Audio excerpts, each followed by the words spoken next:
That's right, we're live. 825 credit score. That's right. So we went from the 500s up into the 800s credit score. We're talking about that today. Let's do this. Let's go. Let's do it. We've got negative, nasty, erroneous items coming off of somebody's credit report, in the first 30 days, their round one results. This is amazing. They're getting negative, nasty, erroneous items off, but they've got a question on not getting a response, even though they got negative, nasty, erroneous items off. We're on holiday weekend, but we take no days off. No days off here, all right? So if you're coming in on your holiday weekend, thank you for joining us on this holiday weekend. We really appreciate you. I'm going to put my email address in here on the live stream as well, because I get to go and I get to talking. I get to answering the questions of the live chat, and sometimes, occasionally, I'll miss a question or two. So you can feel free to email me. I was up early emailing, getting the emails done. You know we're up on the weekend early right now on this live stream, so you know I was up early getting these emails done, all right? So I'm putting my email address in here right now. I'm going to put this microphone down right now. My buddy Jerome is back there looking at me like I'm crazy. Don't be looking at me, Jerome. Don't be looking at me, Jerome, all right? Unless you're going to help the people get to the other side with their credit repair journey, okay? I got to get fired up. I got to get passionate about this, okay? I'm passionate about this. I'm getting people to the other side. Not let these bureaus play no games with us, okay? That's right, Jerome. Okay, so we got some questions here. I've got to answer some of these questions as well and talk about how people are getting from the 500s and the 800s. In fact, that's how I did it. Okay, yes, I was in the 500s, 580s, 590s. Got myself up into the 800s. I still maintain mid 800 credit scores. Okay, 800 is phenomenal. 800 can get you what you want. 700s can get you what you want to. 650s could even get you one, depending on what you're looking for, what you're trying to go for, and what you're doing. Okay, so you want this 609creditrepair.com. You get these negative, nasty, erroneous items off of your credit reports, or we can do the work for you at theawesomelifegroup.com. All right, so I'm going to remove negative items. All right, sending those dispute letters, getting these negative, nasty, erroneous items off of there with disputing with the bureaus. But if the bureaus are pushing back, playing games, oh well, we don't know, and we're stalling, and quote unquote verify all this, you can go right to the collectors as well. All right, you can send letters to the collectors as well. You can complain to the CFPB. There's plenty of options for you. We've got demand investigation letters where it says they can't use their e-Oscar system and so forth and so on. We got it all available to you. 609creditrepair.com. All right, Charles Xavier, hey, what's going on, brother? Hey, how are you? Appreciate it. Yes, I appreciate it. Bang Bang says, hey, Brandon, I'm ready to get going with your credit repair company today. Want to improve my credit score? Absolutely. We're ready to rock and roll at theawesomelifegroup.com. In fact, what I will do is I'll put the Awesome Life Group right here. ZZG, hey, what's up? ZG, how you doing? How you doing? Appreciate you. All right. So an individual wrote in and they said, hey, I went from, I'll read this to you, went from 5:30. Last Sunday, they checked their credit reports are at 8:25. You're doing good work. Thank you so much for saying I do good work. And they left this comment. You can leave a comment as well. All right. Below this, perhaps you're watching the replay. You want to leave a comment. You're saying, hey, I was at the 500s. Now I'm in the 700s. I'm in 600s, 800s, whatever it might be for you. Let us know about your credit repair journey. You can do so on the live right now, or you can leave your questions as well in the comments. I like to do a lot of videos for individuals who are doing their questions, and doing the questions on the live stream and the live right now is also excellent as well. So I'm always available to you. Email, live, comments, questions, videos, whatever it might be. All right. All right. So let's see. Is this live? 2021? Yes, we're live. We're live. We're live. All right. All right. So this individual's getting first round dispute letters, getting negative, nasty, erroneous items off of their credit reports, okay, on their way to rebuilding their credit. So this person said, hey, look, I got the negative items off. However, I didn't get an updated response from the bureaus. Okay. So I'm wondering, what should I do next? Okay. So I got negative, nasty, erroneous items off. Also, can I send the debt validation letters to the debt collectors? Okay. So in this scenario, this happened to me once, actually. This is why I started being like, look, I got to have my own credit monitoring. I got to be able to see what's going on without the bureaus playing these games, because even though they deleted an item and did what they were supposed to be doing, or deleted multiple items and doing what they were supposed to be doing, they're still supposed to respond to you in 30 days, right? They're supposed to still postmark your response. So you could send your non-response letters along with your next round of 609 dispute letters, depending on what's on your credit reports. You could be looking at your credit reports. This person could look at their credit reports and say, oh, okay, cool. You know, they removed everything, or I got a collection left. I'm going to send a validation letter here and my non-response letter to the bureaus with my next round of 609 dispute letters, depending on what's going on, right? So you can go right to the collectors. You can send your stuff. And you can send your non-response letters. If they don't respond within 30 days, okay, and they don't have any results, because they did delete things, so it's a little bit different, but they don't have any results, and they can't provide any verification or validation of nothing, they're supposed to delete those negative, nasty, erroneous, unverified accounts, okay? You can do this. We can do this for you, okay? This individual, champion of justice, 2004. I've been a champion of justice since 2004. I went from 490. This individual went from 490 to 688 with their credit score. 688. That's phenomenal. Now you're saying, hey, man, I don't have a 490. My score is 590. So if you go up 198 points, this individual went up 198 points right here on the live right now. On the live right now. They went from the 490s to 688. They went up 198 points, almost 200 points. Could you imagine going up 200 points if you're at 590 right now? I know some people are sitting out there right now in the 500s. If you went up that many points, 198 points or 200 points roughly, 788 your credit score would be. You'd be up in the 790s. You'd be close to 800. Okay. Cameron White says, hey, man, in November, I was about 525. Now I'm at 680 with your help. Still chugging along. They've got a few negative items left. They're working with the bureaus and disputing. They have no proof. Okay. CFPB. All right. Dispute. Send your demand letters. You even have letters they can send directly to the creditors if you need to, and a 623 method letter. So you can send a letter to the creditors disputing with them. They'll often come back, well, we don't have anything that's with the collectors, and you can send the 623 method letter back saying, hey, I went to the collectors. They didn't have any validation or verification either. I'm sending a collector fails to validate letter to the credit bureaus, and now I've sent a 623 method letter to you under the Fair Credit Reporting Act. 623 FCRA 623. You need to remove these negative, nasty, erroneous items, okay?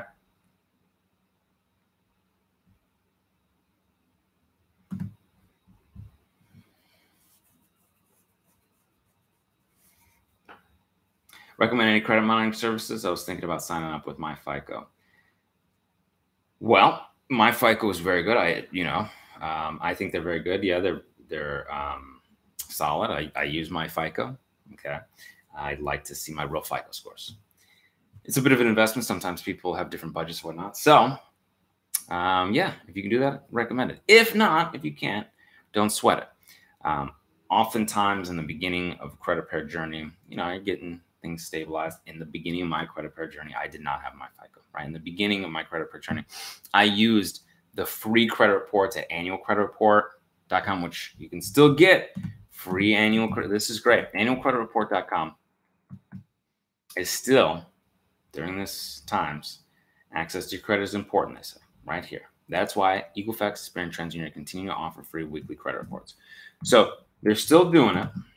Okay, so I started that way. I got the free credit reports, sent out the disputes. They have to send you back updated reports. So now you see your reports, right? Now, if you want your credit score, myfico.com is going to be probably your best bet. Most bang for your buck, too, because a lot of the other scores out there aren't your real FICO scores, unless, of course, you have something that's giving you a real FICO. It is possible. There are other things out there that do that. And oftentimes, either they come in with a good credit card, which comes with a good credit score, right? So free MyFICO with a good credit score, good credit card company, or with an app that's giving you a real FICO, which oftentimes has to be paid for. So whatever works for you in your budget, in your situation, feel free to utilize. But yes, MyFICO is very good. I recommend that. Yeah. All right. Sorry. Sometimes, see, I get to go and I get to talk, and I'll put my email here.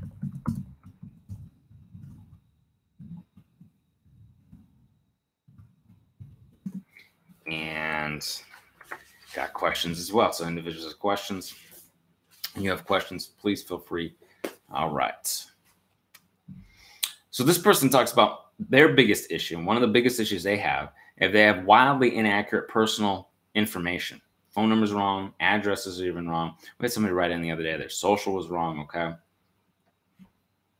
So we have special letters to update this personal profile information. However, this individual forgot to, do that round one, okay? They said, hi, I'm on my second round of letters. Should I do this now? Would it help? Do I need to wait? What's that? What do I do?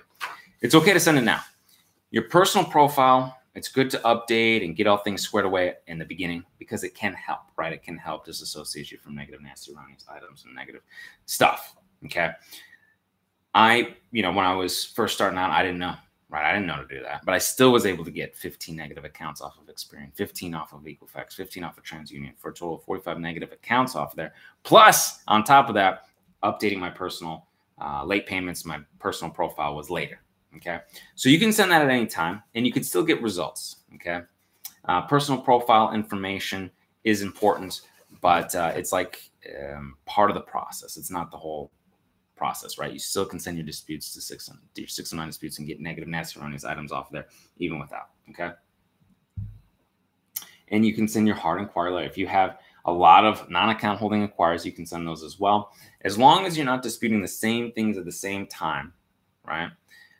You're okay with the bureaus. As long as you're not disputing the same thing at the same time with the bureaus, you're okay. So you can send personal profile update letters and your 609 dispute letters to collections, all your negative items, and then your non-account holding inquiry dispute letters, and you can send your collection validation letters to the collectors at the same time. You can do all of that, right?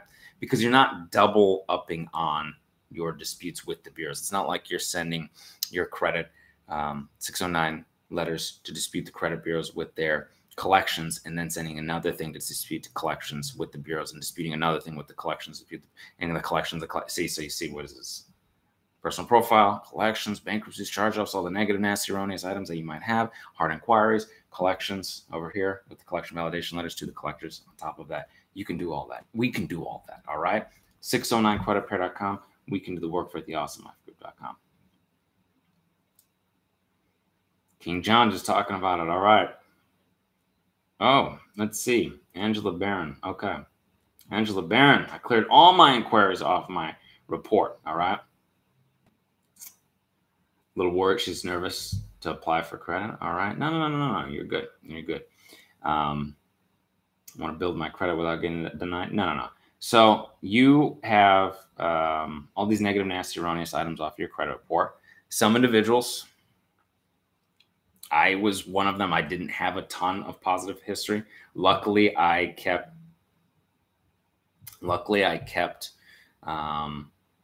some good two positive trade lines. The rest were all negative. Some individuals all have negative. You remove all these negative items, you got to build. You're in a good position. It's actually better. That's a better position than having bad credit. Honestly, I believe because we know here how to build credit without getting these negative nasty, without having to worry about bad credit and rebuilding. You can do both at the same time. And in fact, I recommend doing both at the same time, but perhaps you didn't see the video. Perhaps you went out there, you disputed everything, boom, it came off so quick. You're like, oh, wow, that was quicker than I had anticipated. I need to build credit now. So yes, things like Self.Inc., formerly Self-Lender, solid. Okay. Chime is another one. Chime, I don't know if people have used Chime yet. This is a new way to build credit, they say, okay? No annual fee or interest, no credit check to apply, no minimum security deposit required. Some other terms may apply and whatnot, okay? But Chime is one that could be utilized, and then you're looking to build credit. Open Sky is another one. Jenny says, yes, Open Sky. People like that one. Authorized Users, okay? Self.Inc. yes does report to the credit bureaus. So Authorized Users also solid. When you are rebuilding, you don't have any negative, nasty, erroneous items out there, and you don't really have a lot of good positive history. An Authorized User line is going to most likely boost you significantly because there's no negative items in the way holding it down. Okay. So if you have a friend or family member, or even if you're like, look, I need to buy one of these AUs out there, whatever, it's possible. Okay. The score could be greatly impacted because of not a lot on there. And as you start to get more positive history on there that's in your own name, if the authorized user line of credit came off of there, it wouldn't affect you as negatively. So sometimes people are like, look, my friends and family are not going to keep me on there forever, or this AU that I have is not going to keep me on there forever. So I have to go ahead and get my own good positive history. Is my credit going to take a big dip, right, when I come off this authorized user? If you've built up your own good credit and you have, good lines of credit, 3, 4, 5, 6 lines of credit, you got all this available credit, you're doing really good. One small AU coming off probably won't affect you too dramatically. There'll be a small effect, and then you can continue to build and keep moving. Michael House says, Discover Card, secured is really good, likes that. All right.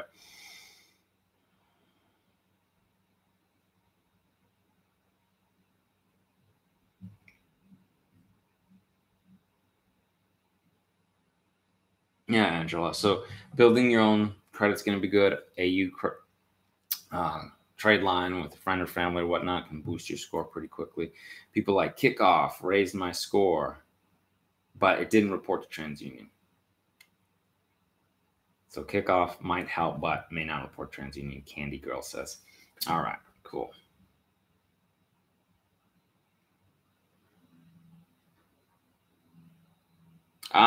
Cindy says, hey, what's the site that you recommend to freeze because creditors might go there to check your credit? Okay, so I have in the past recommended LexisNexis, CoreLogic, Dispute. You can freeze those.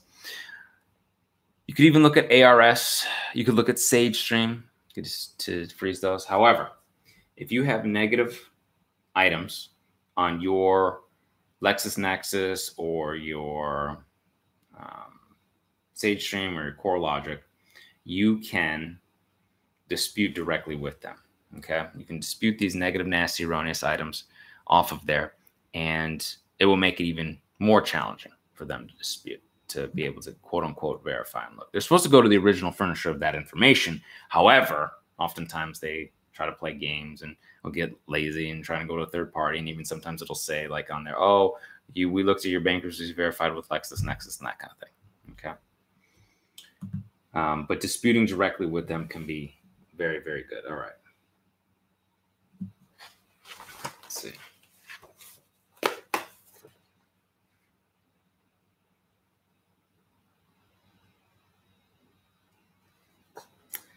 All right, King John. So, the Bureau's playing game collector creditor try to change the status, showing late payments. But how can they do this if the account is closed now, right? So they're trying to put these new late payments on there. They're not allowed to do that, right? They might be trying to violate your rights, re-age the account, all these things. So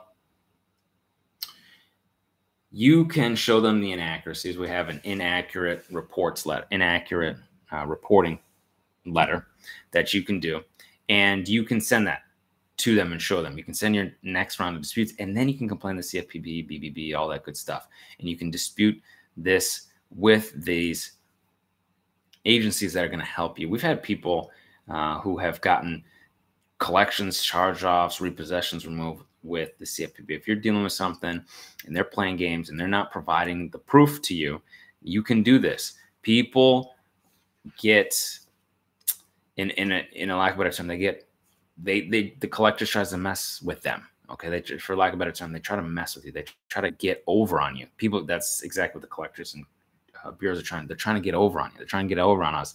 They're trying to not let you know you have rights, and you can utilize these rights. We actually have a list of potential violations and the rights you can utilize to leverage that for deletion. So it's very kind of disconcerting to see collectors and bureaus and everyone doing this kind of thing to people. But yeah, you can do this. You can get to the other side. You can dispute this stuff, and these agencies are there to help you.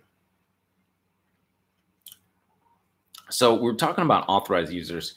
Someone actually wrote in recently talking about authorized users and wondering if their friend or family member put them on as an AU, would they still be able to eventually at one time get that line of credit? Okay, so the idea here is, would they be able to get their own Amex later or their own Chase card or whatever it is, especially some of the high flying, the Capital Ones, you've seen the cashback Capital Ones, the Chase Sapphire Reserves, the, you know, whatever it is, the Citi, the Amex Golds, the Amex Platinums. Would you still be able to get it in your own name? Yes. Yes. At some point you would eventually, if your credit score is strong enough, right, and you're healed and you're good enough to get that at that time with that credit, yes, you should be able to get it yourself. The authorized user itself doesn't affect you in a way that they say, oh, well, you already have an authorized user trade line with us. We're not going to go ahead and get you what you need. You're going to be able to do that. You're going to be able to get to the other side of your journey, so to speak. And the authorized user trade line could actually help you. So oftentimes once in the family, maybe with Amex or Capital One or Chase, once you're in that family, it often can be a bit of a help, a boost. Now your score is better. You're in that family. You're doing better. They like that. They see that you already have a trade line with them, authorized user. They're sometimes more willing to extend you lines of credit in your own name, which is excellent because that's what we all eventually want to get to, because that boosts your score more readily. Okay.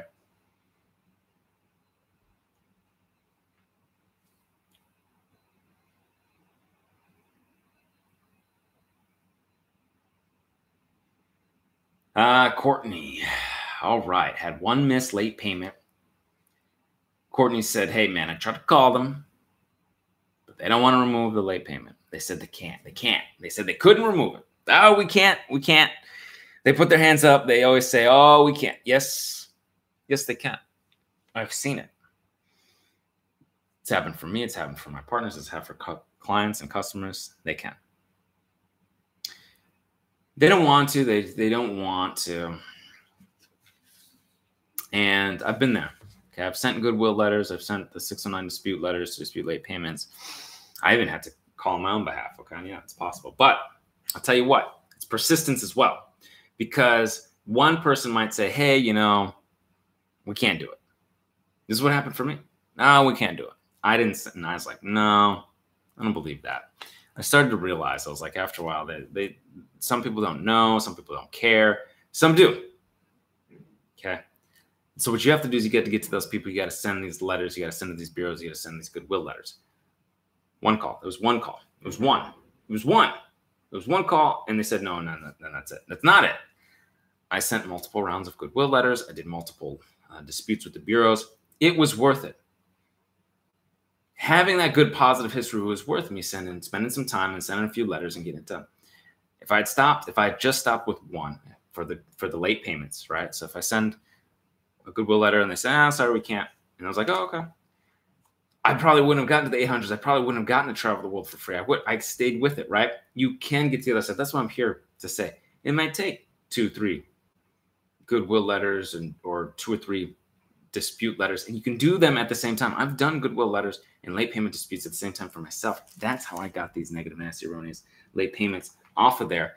And you could be next. 609creditrepair.com. We can do the work for theawesomelifegroup.com. I appreciate you being here on a holiday weekend with us. All right. We won't go too much longer. I know people are probably anxious to get to their holiday weekend. Enjoy to you and your family if you're celebrating this holiday weekend. I really appreciate you being here with me, okay?